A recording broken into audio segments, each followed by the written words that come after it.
En medio de todas estas complejidades que hemos tenido este año, porque hemos tenido complejidades, la naturaleza, primero los temblores, los terremotos, cantidad de casas que cayeron, sobre todo en la zona de Occidente y algunas casitas aquí en Managua. Y ahí tuvimos que correr con un plan de emergencia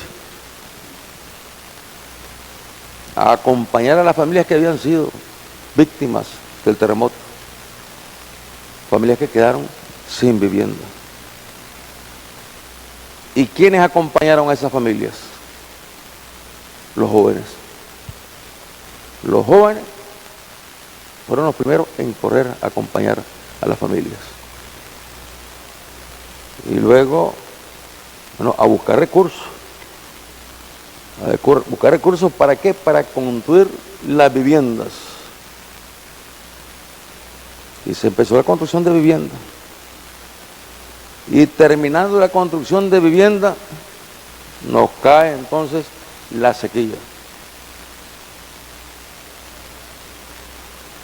Y la sequía, claro que afecta sobre todo a la población del campo, en las zonas secas. Algunos de ustedes son originarios de las zonas secas, saben bien lo que es vivir en una zona seca, lo que le cuesta a un campesino trabajar en esas condiciones. Y cuando falta del todo la lluvia, en la zona seca llueve, pero llueve muy poco, por eso se le llama zona seca. Cuando hay un buen régimen de lluvia en todo el país, en la zona seca llueve, y ahí los campesinos, los productores cultivan y desarrollan la ganadería.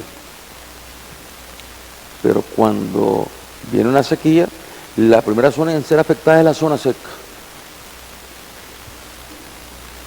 Tuvimos otra zona del país donde llovió. Gracias a Dios llovió. Y a esa hora, bueno, a atender a la población de las zonas secas. Y por último, nos llegaron las inundaciones, las lluvias, las inundaciones. Porque antes de estas lluvias, los pronósticos hablaban de que la sequía iba a continuar, que no iba a llover. Eso decía la ciencia. Pero la naturaleza tiene su propia fuerza. Y al final de cuentas, solo Dios sabe cuándo nos manda la lluvia y cuándo nos quita la lluvia. Solo Dios sabe. Y de repente, gracias a Dios, llegó la lluvia, que tanta falta nos hacía.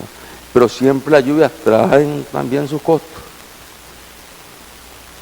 Y estas tragedias aquí en Managua, sobre todo, de las familias que fueron sepultadas, los niños que fueron rescatados, las niñas que fueron rescatadas, los otros niños que murieron, los adultos que murieron, la cantidad de personas que tienen que ser reubicadas. Y estábamos terminando de construir las casas de los terremoteados de este año. Ya se les han entregado, ya son casas que las están habitando. Estamos pensando en visitarlos para hacer como una inauguración de ese programa de vivienda solidario, cuando llegaron las inundaciones y había que correr con las inundaciones a reubicar a la población.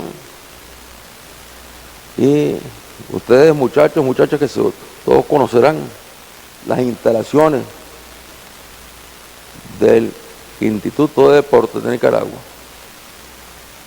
donde hemos buscado cómo mejorarlas, cómo acondicionarlas. Bueno, no quedó más camino que trasladar a la población afectada por las inundaciones y convertir buena parte del centro del instituto, de esas instalaciones, en refugio. Y ahí están todavía. Y estamos corriendo ahí en la construcción de viviendas. Más de 1000 viviendas a construirse en esa zona. Esperamos ahora para el mes de diciembre, enero, los primeros meses del año, a más tardar, ya estar trasladando, y vamos a trasladar sobre todo las familias que están allá en las instalaciones deportivas, y va trasladando a esas viviendas. Pero hay que construir más viviendas, hay que seguir construyendo viviendas.